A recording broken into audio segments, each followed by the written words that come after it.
Welcome to another episode of Married to the Market. My name's Scott and this is my wife Holly. Husband and wife, mum and dad to 5 kids. Used to live in the UK, moved to Dubai. Here just talking about our whole journey of the initial move, what it's like living here and where we are at now, I guess. That's right. So today. Yeah. Today's mainly focused about me, right? It is. I've just got a lot to say on certain things. Yeah.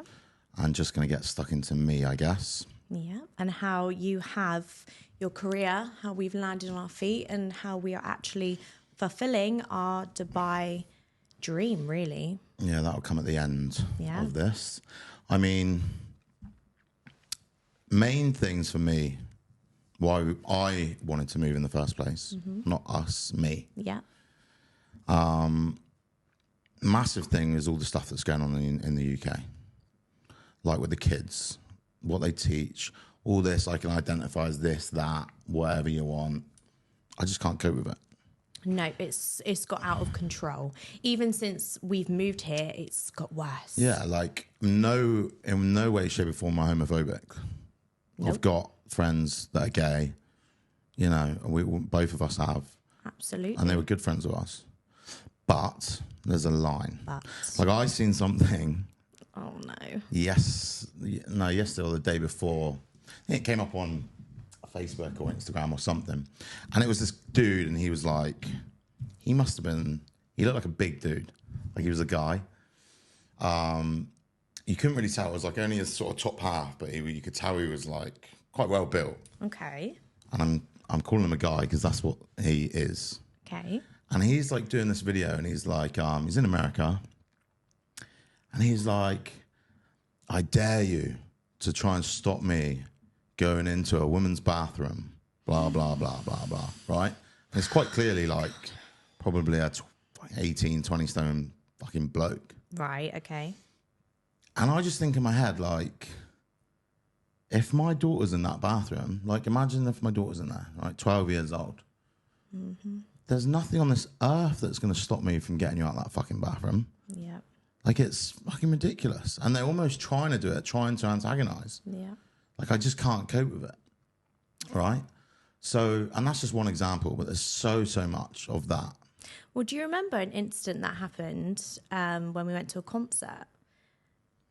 Tell me. A Chris Brown concert in London, and something happened with the toilets, and was one blocked, one was really busy, and the girls were like, I'm going to identify as a man so I can run into the toilet or some. Do you remember this? You're the one that told me. Yeah, I can't remember. I think I was drunk. Yeah, you were a little bit drunk.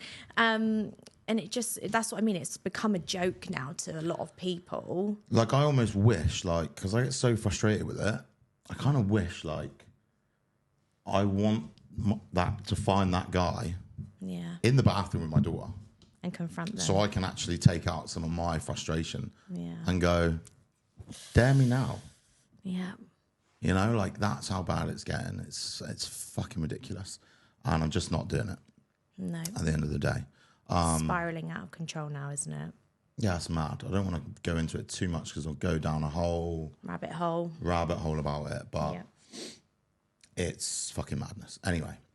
That's one, for me, one of the massive things. Obviously, we touched on the last time how hard we worked, paying taxes, and just how fucking hard the government makes it for everyone. Yeah. Like, you got people working their arse off and can't even, you know, they're barely putting food on the table. Salaries or like high salaries, they take so much of your money. They just make it very difficult for you to be able to actually enjoy. Even doctors, even people that are earning good money. Like right now, I'm in the top. If I was taking home what I'm taking now, in the UK, I would actually be classed as in the top 1% of earners. Yeah. Because people that are earning what I'm taking home, they're then getting taxed on it. But because I'm not getting taxed, it's all our money, right? So that's another thing. Mindset is a massive thing. Like people that we used to surround ourselves with, you know, I've got friends that I'm in such a different mindset now, just about life in general. I've got friends that I thought I'd be friends with for life. Yeah. I fucking cut them off like that. I've definitely, since moving out here, been shocked about some friendships and people that I thought would always be in contact with. It's not even about me thinking I would. It's I probably would have been if I stayed in the same mindset that I was in. Yeah. But Okay. so like one thing that stands out to me, I remember on a day-to-day basis, working, driving around, bumping into people, they'd always be like, "Oh, how's it going?" And one thing I'd always say, same shit, different day. Yeah. And that there, I can't tell you how many times I said that in the last, 5 years, let's say. Yeah. But what does that actually mean? I am doing the same shit every day. It's just a different day. Yeah. I'm not getting anywhere. I'm not making much progress. Going back to that hamster Same wheel. shit every day. And I haven't said that once since we've lived out here. No. You know? Yeah. The thing is with people out here, I don't know if you agree, but I found that, like you said, mindset, when you meet people out here, everyone I feel like has that same goal, that same mindset, and it's really refreshing and it's very uplifting. Whereas like, I know someone's given me an example before is, if you got like a new car, and in the UK, people will be like, I said that to you. Was it you? Yeah. Oh, have you seen him and his new car, and be really They get like jealous. Yeah, jealous and really negative. Whereas out here, it's like completely different. Everyone genuinely wants everyone to do well, and you'll meet someone like so many times I've been in like on a night out or at a dinner, and I've met girls in the bathroom, and we'll get chatting, and we'll swap numbers, and they're like, what do you do? Oh, I know someone that can help you, or I have a contact, and you end up swapping numbers, and they will then go on to help you. Like, this is why I'm obviously with the She Thrives Dubai. I want to help people. There's girls that I've met that have been out here, a couple weeks, and I'm like, right, you've come out here, let me help you. I've got this contact, and everyone's the same, and it's really refreshing. Yeah. And it is all about the mindset. I completely agree. Like, I've got boundaries now. Like, I've got standards and boundaries for friends. And when you kind of say that out loud, a lot of people will be like, who the fuck do you think you are? You think you're this, that, and, you can put back. Well, yeah, I fucking am. And I will do that. Yeah. Because I don't want to be surrounding myself with people that are going to bring me down. Yeah, 100%. And it took coming here and being around these types of people to kind of realise that. Yeah, me too. And I'm quite dangerous now when it comes to friendships. Because I don't give a fuck. Yeah. Like, I really don't care. I've got everything I need. I believe in myself. I'm gonna, us as a team, we're making something of ourselves. I don't fucking need anyone else. I don't need friends. Yeah. People that are gonna drag me down or not support, negative, vibes. I'm just not doing it. Yeah. So I know you get quite frustrated when people back home, which obviously we want to help, but people I know contact, well, both of us back home, and will say, listen, you're inspirational, which is amazing. And when we get these messages, it is really nice, but how can we do this and how can we do that? And it's like, well, there are ways. And if you want to do something and you put your mind to it, you can do it. We've moved out here with nothing, with 5 children.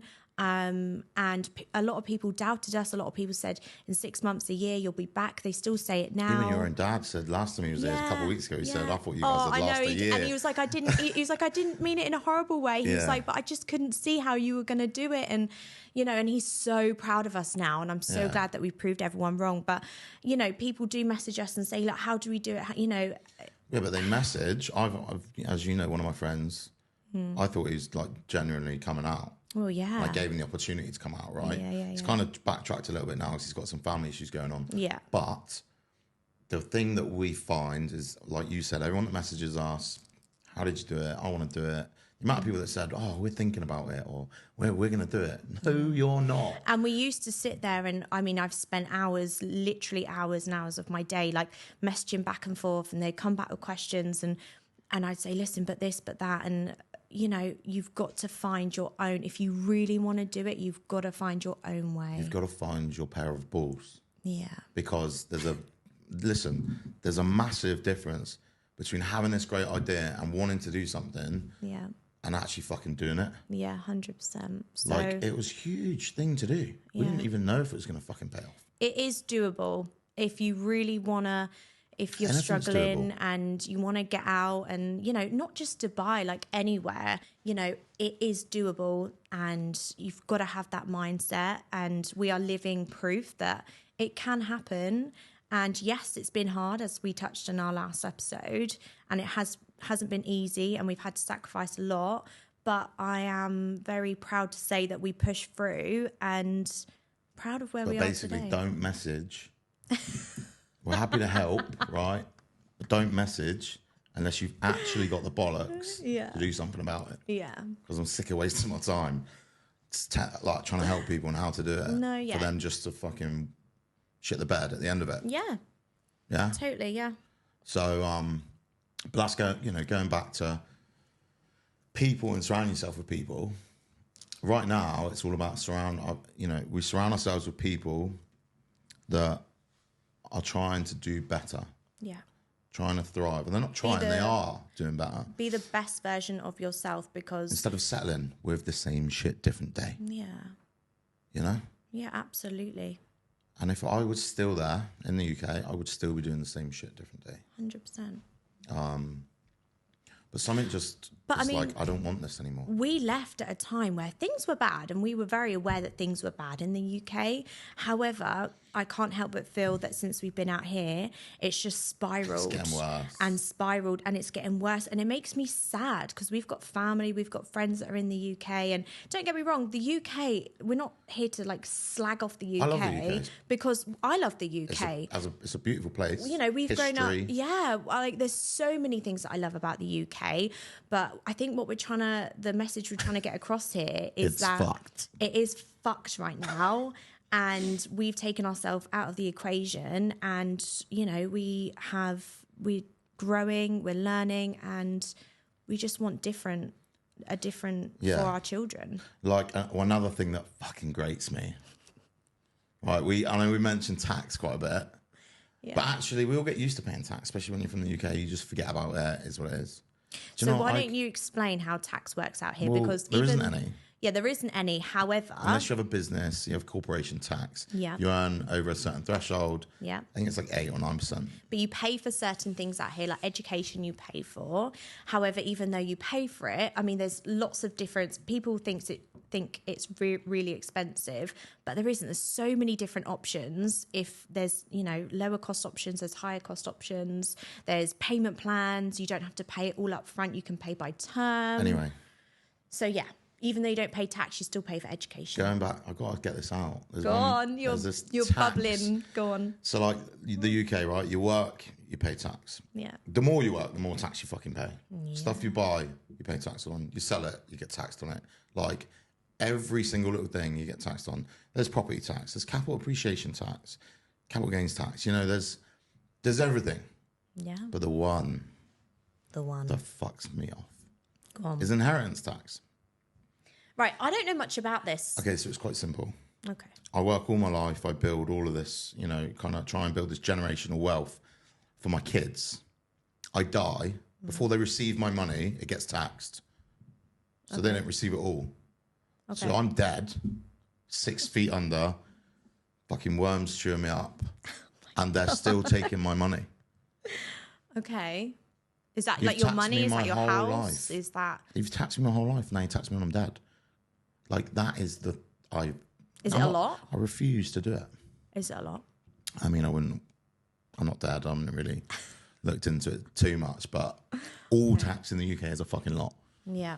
I don't know what the figure is off the top of my head, but even if it was 1%, well, you're not taking my money when I'm dead. Yeah. I'm not even fucking alive. No. So that's. Do you feel better now? Thing. Yeah, I do. Yeah. So that's a massive thing. So they're kind of reasons why we moved anyway. I'm going to stop ranting. Yeah. So then we came out here, as we said in the last one, bodyguard, you were doing your lash stuff, figuring it out. Yep. Met this guy, Tris. We kind of touched on that. Helped me get into real estate. Going to do a whole episode with him. Basically, jumped into it. Was hearing all this stuff, like people are making all this money. And I just thought, fuck it, I can do it. Like, I want to make that kind of money. Well, real estate isn't for the faint-hearted. If you want to work and stick it out, it will pay off. Yeah, well, yeah. There's not, yeah. Is that not true? It's not going to pay off for everyone, though. No. It's just not. Well, we're going to touch on that in a minute. Okay. Scott is ready to go today. So So went into it like, I don't give a shit. I blow my own trumpet. Absolutely smashed it out of the park. Second I started doing it. First deal in like 2 weeks. And then they just kept coming. I was just absolutely killing it. And I ended up being sent out to America. I mean... On a road show? On a road show, yeah. And then done well. Closed at every show I went to. Went to a different state every weekend. Traveling around the States. Making fucking good money. Yeah. Yeah. Great money. I remember one. Remember the biggest one I had? Yes, I do. I'm not going to say his name just because I don't want to. Yeah. But there was these guys, right? Was a husband and wife. So basically what happens, right? We run these campaigns online and then people kind of show their interest and then people call them. These guys hadn't even shown their interest. So we didn't even have their information. They were classes of walk-in. So no one had spoke to them. No one had booked them in. They just fucking rocked up in Philadelphia. And they didn't look like your typical buyers, right? Mm. I don't look like a typical fucking real estate agent. Nope. So, and I'll speak to anyone. Yeah. Never underestimate anyone by the way they look. You know? Well, that's just not you, is it? No. So anyway, they were kind of like hovering around. No one was grabbing them. And I was like, fuck it. Come sit with me. I was free. And just to give you some context, like the deals that you're normally doing, like an average deal for like the average person, the average property they're buying in one or, investing in average while we're out on these shows could be like 2 to 2.5 million AED. They sat down, introduced myself. She's pulled out her phone. The wife's pulled out her phone and shown me something and gone, I want one of these.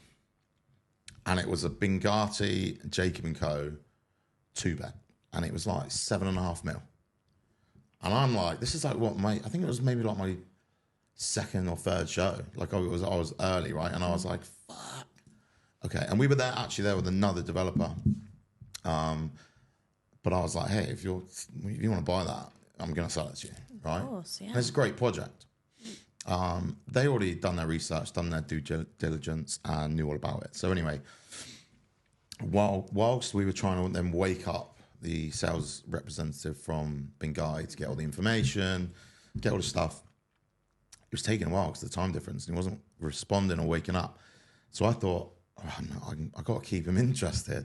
So I got another brochure from the developer that we were with, damn it, brought it over, started going through it, discussed payment plans and different payment options. And when we kind of got into that, we were looking at Damak Bay, like another 2-bed. I mean, that was like 9 mil.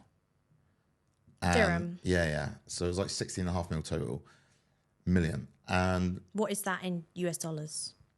Oh, no, you've asked me. Like 4 million, 4, 8, 12, no, more than that. 5.5, 6 mil, something like that. Okay.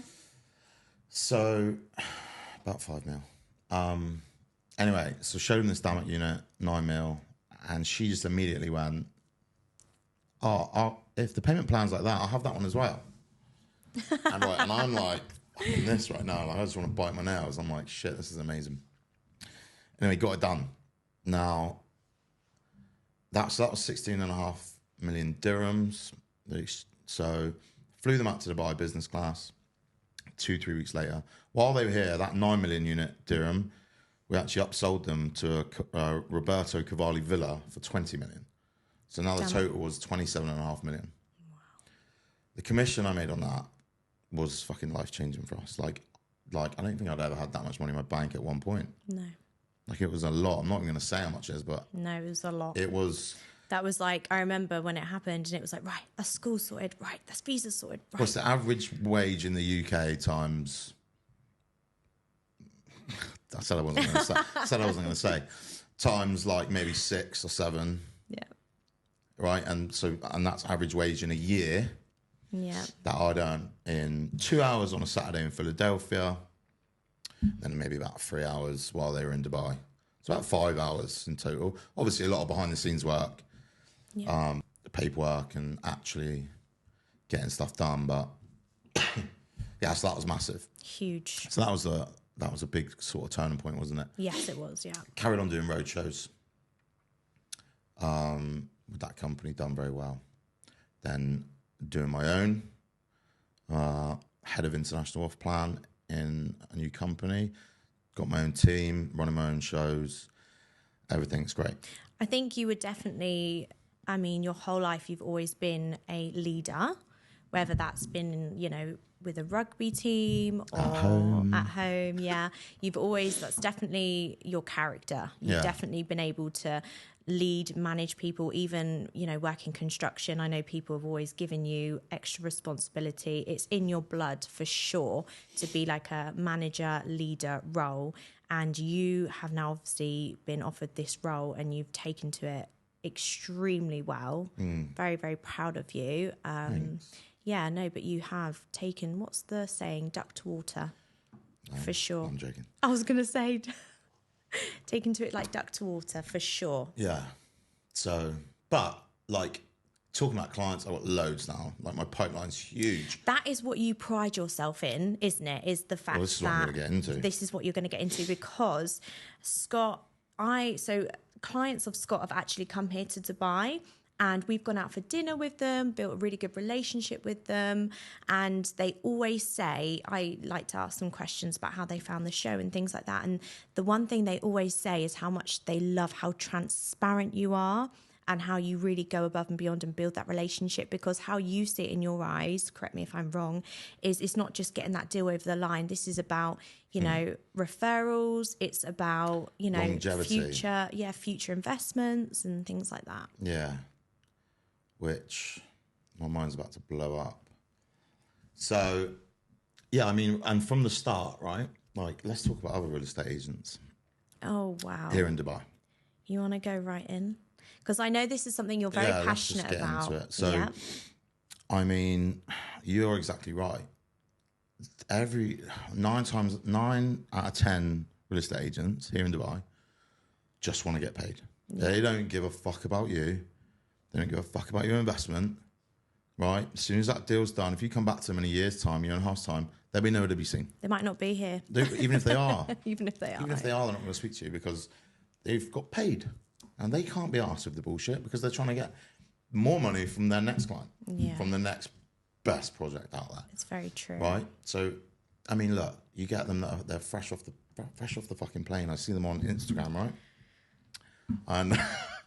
I mean, look, the first thing I love, imagine I got a laptop here, right? And I'll be like, take a picture of me. And I'll have my phone like this, and I'll be working on my laptop, and I'll say, take a picture of me. Right? And I'll post it on my Instagram. Oh, always working so hard for my clients. No, you're fucking not. You've just posed. Right? And then in the next video, they'll say, questions I get asked all the time. You've never been asked that question. You've never been asked that question. You don't have any fucking clients, right? But the thing is, it's not like they're trying to hide it. It's so obvious. Now, my point is, you think these investors, these people, like, some of them are spending millions. I've got a deal going on right now that could see us make $2 million US, you know? Yeah. And these guys could be spending up to 30 to like 100, $200 million. Yeah. You think these guys are going to fall for that shit? I always say that, don't I? They've got to where they are for a reason. They're not stupid. Yeah. Don't underestimate them. You've got your polo fucking t-shirt that don't match your chinos with your shit shoes on, right? Because you haven't even done your first deal to buy your first tailored suit. Okay? You are going off today. I'm being serious. Now you get these investors that look at you and think, oh, he's doing well for himself. He must know what he's talking about. No, they don't. I seen one the other day. I showed it to you. Remember that dude? He was rapping. He done the real estate rap. Oh, okay. The real estate rap. It was almost like drill or like trap music in the UK. Okay. What sort of clientele? Oh yes, are you I remember. Yeah. Trying to attract with this? Yeah. Who are you directing this at? Because I know these little hood rats in the UK walk around with ballies on can't afford to buy a property here in Dubai. Okay. Right? Yeah.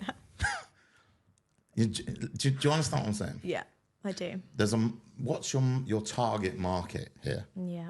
And there was another one. There was a duo. They'd done a 50 Cent remix. Oh, I haven't seen that one. Oh my days. I'm just thinking, I don't know. Like I said, this I think the you get caliber of clients that I'm dealing what they're with and I'm selling. speaking to, and the position they're in and the money they're in, and just the caliber of these people. He wouldn't fucking buy It's off the me if I was people- trying to rap. But also, I know, get frustrated with the projects they're trying to sell. And I know you've challenged a few of them as well. But I mean, you could sit there all day challenging them, and sometimes you're just Yeah. like, do you know what? Let them do their thing. But Yeah, so that's a big pet hate for me. You'll see Dubai, where there's launches all the time, new launches. There's new developers trying to come through the market. You've obviously got your ones that have been here for a long time that are established and doing really well. Don't get me wrong, the small ones aren't. It doesn't mean to say they're bad. They just haven't built a name for themselves. yeah, And you do have to go and look at location and things like that. But every new launch is the next best thing to these guys, yeah, right? Every new launch has got the most attractive payment plan. Every new launch, they've got exclusive inventory. No, you fucking haven't. I've got the same shit you've got, right? The only way you get exclusive inventory is when you actually sell a lot with one developer. which is what you've done. Yeah, and then on a new launch, they'll allocate you a whole floor of units. Yeah. But you little fuckers that just got off the plane. Listen, actually, that's wrong. Maybe your company has got exclusive inventory. Maybe maybe you have. And that's the real thing for me. And look, a lot of my clients, that's why I've done so well from the start, is because honesty is a big thing, right? I didn't know, when I came out here, I didn't know the Dubai real estate market. I had to learn. And if I didn't know the answer for something, I would say to the client, do you know what? I don't know that. Yeah. I'm going to go and find out because I don't want to misinform you. And they were really respected that. Whereas people are just fucking going on Instagram waffling about shit, giving no real insight, no real market value. They're just putting hashtags going, drop me a follow, drop me a DM if you want to know more. It's crazy. What the fuck are you doing? Yeah. It's just the market's flooded. So you've got to be very careful as an investor. Another thing, you have to look, okay, I've got to try and word this in the right way. You have to look at the broker or real estate agent or even the kind of people that you're working with. Now you have to remember that a high percentage of these people could be from India, Pakistan, whatever. They've moved over here. All around the world. Yes, but especially from these areas is what I'm trying to say. Oh, okay. They are here for a reason, okay? They're here really not to build a life for themselves, a lot of them. They're here to make money because it's good money because you're not paying tax and stuff, and send it home. Oh, yes, that's correct. Yeah. Okay. I know where you're going. So in that sense, they will do anything to get paid, sell you anything, instead of actually qualifying you and is that where helping you kickbacks build come wealth. from? Yeah, kickbacks. You're not even allowed to do kickbacks here, but Oh, you know. That's happened a couple times to you. Unwritten rule, I think. Right, okay. But yeah, so what I'm trying to get at is there's people that don't have your best interests at heart, and they're not trying to build a business, trying to build long-term relationships, like we said, trying to build a life for themselves and a reputation for themselves here in Dubai. They're literally just here to get paid. And don't get me wrong, you do have the failure rate's huge, even from people from the UK. Young lads come out here, do real estate, they'll sell you anything to get paid so they can go out on the piss, party in Dubai, rent a Lambo, spend all their money and go home. But they don't care about you. Yeah. They care about their... It's an adult playground here, and you are speaking from experience. That you've been working with people where this has happened to, and unfortunately they've gone home and things like that. I mean, don't get me wrong, there are people that do come out here. We had one recently. We had a client from your group, someone's mum, and the girl reached out and said, I just want to double... My mum's investing, just want to double check. Oh, yes. Can you kind of just give her your opinion and knowledge on this project and this developer. Yeah, no problem. She had she set herself a budget. She was ready to pay the money. She was literally about to pay, right? Yeah. Got on a call with her. I was in America at the time. Got on a call with her. She's from the UK. Really nice lady. And I dived in. I probed her a bit more. Like, that's a key. That's a tip, actually. If anyone's listening, Top tip. Probe your clients. You've got to probe them. And one reason why you probe clients, and this is a prime example, because you have a reaction answer. Okay, if somebody asks you, how are you? I'm like, yeah, I'm good. Is that the truth? Probably not. I'm not going to sit here and go, oh, actually, let's open my book and be like, well, this is annoying me. This is like, that's your first answer, but it's not always the truth. Same with your clients. Okay. Do you have a budget in mind? Yeah, it's this. That's probably not the truth. They're probably not going to give you their first, honest answer straight away. Yeah. And this is a prime example. This lady was like, this is my budget. I'm not going to say what her budget is. This much, this is the project. And I probed her, found out her goals and what she actually wanted to achieve. Because it was for investment, and that's another thing that you get asked a lot. People will give you some money, and this is another thing that Scott has taught me, is that if you want an investment, it has to be a certain amount, not just to get the deal through over the line. If you want an investment, you want to make money, it's got to be a certain amount. And if he literally will say to them, well, if that's your budget, then that's no good. Yeah, you need more. Like, it's not going to work. Because they'll tell me their kind of the returns that they're expecting or they're looking for. Yeah. Okay, so if you want those returns, minimum you'll be looking at is this area, and that's going to cost you this much. Yeah. Okay, but I haven't got that budget. Okay, then we can't look at that area, and you're not going to get those returns. Yeah. It's quite as simple as that. Mm-hmm. But other people will go, oh yeah, actually, I've got this area up here which is loads more cheaper, and you will get those returns, but they fucking won't. No. They just want to get paid. They just want to get paid. Yeah. So going back to this client, anyway, probed her, qualified her, had a real good conversation, and she ended up doubling her budget.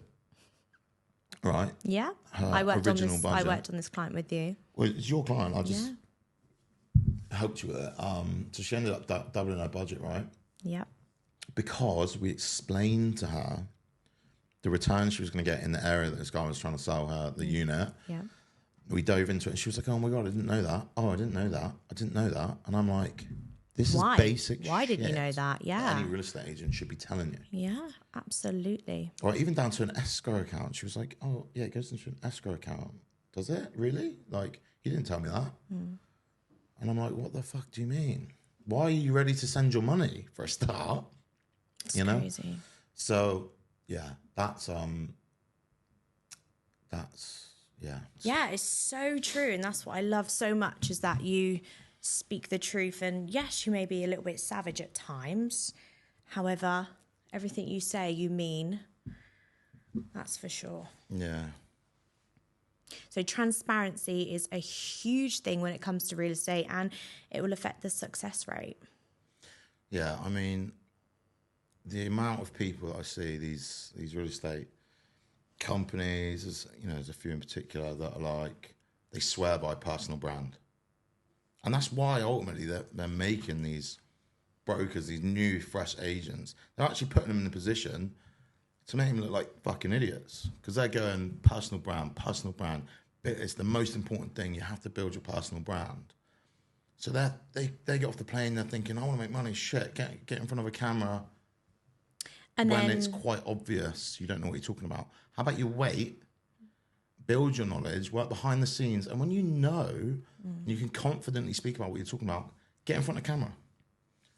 But it's fucking embarrassing, right? And I disagree. Personal brand is not at the top of my list. That's not why you succeed in real estate here. It's not.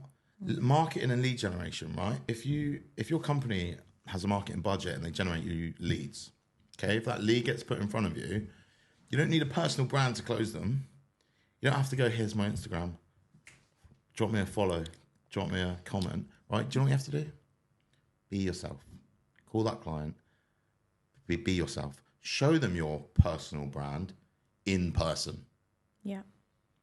Do you think how they see it is because they're building this following and because they are doing these videos. Do you think that then clients are then going to contact and be like, I want to buy with you?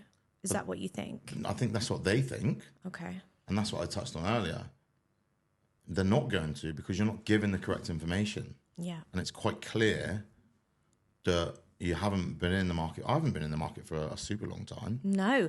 Oh my gosh, you've gone from strength to strength. But I've learned the market. I've learned... Because this job is a 24/7 job. And I don't beat around the bush when I say that. I mean, Scott, especially working with USA clients, if his phone rings at 3 a.m, he will take that call. And was it even last night where you had a sort of payment out and I heard him on the phone? He's like, listen, it's really late here, but I'm going to stay up and make sure that this is sorted for you. And you just really put their mind at ease, and you are genuinely contactable 24/7. And you have to be in this job. You know, if you're out and about at dinner, I don't take any offense. I used to in the beginning, but I've got used to it now. If he's on his phone, he's like, sorry, like I'm on my phone. I'm like, it's fine. Like, because I'm like, do you want that new bag or not? Like, it fucking wins with me for being on the phone if you want me to buy you. Well, it's not about bags, right, and things like that right now. We're actually... do you want that new house? Yeah, we are actually investing in a new home, a villa. So we've been here a year and a half now, and we are actually investing in our own home, which is just crazy to say. I think we're going to do, like, because we're undecided at the moment, still possibly might build our own, right? Yep. And if we do that, then I think Holly's going to plan to put the whole thing on YouTube, because it takes like what, 9 months from start to finish over here. Yeah. Like, so basically, just a little insight of what happened with us recently. We decided that, you know, instead of we wanted to invest our money and we want to stay here in Dubai, so we want to get our own home, and we went looking at these villas, absolutely beautiful villas. However, we have got a lot of children, and we would turn up and they were like 4,000 square feet sort of villas. They were fucking massive. They were massive. But when you walked in, there's these beautiful grand villas, but there was like a little tiny space out the front. So we need a little bit of a bigger square footage. For what, Holly? For a pool. Listen, what's the word? That's not non-negotiable. Non-negotiable. Mine was a pool. What was your non-negotiable? A guest room. Oh yeah, which they all fucking have anyway. Guest room. No, a guest room that we weren't going to touch. It was purely for guests. Yeah, absolutely. So yeah, we were looking at these beautiful villas. However, we were like, but we change this, but we change that, And then we were speaking to the guy who was showing us around, and he was like, why don't you, because I was kind of picking apart bits and bobs, we change this, we change it. And he just turned around and said, why don't you build your own? And we were like, but we, want to do this in next year. Yeah, 6 to 8 months. 6 to 8 months, he said. From start to finish. You buy your plot, which we've already been looking at. But that's not everywhere. I don't want to say where we're moving and stuff like that. No. Yeah, it's... But yeah. if we do that, which we should know pretty soon. It's all in the pipeline right now, so... We'll probably do a YouTube... We'll document it, for sure. For anyone else who's thinking of doing the same thing, because I was shocked at some of the things, and it's actually cheaper to build your own home and to have it exactly how you want. Walk-in wardrobe, pool, all that kind of stuff. Outside gym. Yeah. Okay, well, I'm done with ranting on today. I think I've said quite a bit. Got quite a bit off my chest today. Yep.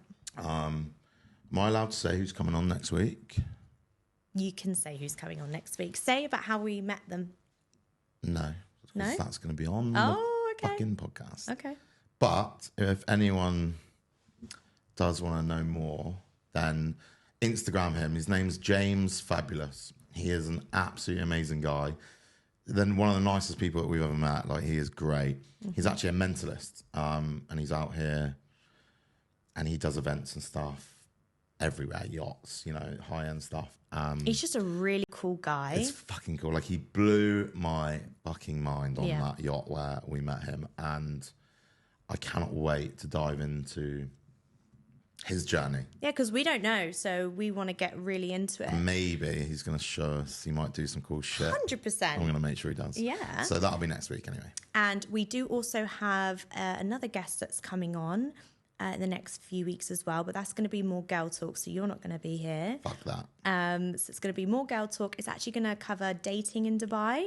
Not that you know anything about that. Not that I know anything about that, but I've heard some horrific, shocking and quite funny stories about navigating dating here in Dubai. So that's going to be coming very soon as well, which I'm very excited about. So yeah, we've got a lot in the pipeline. So Good. stay tuned.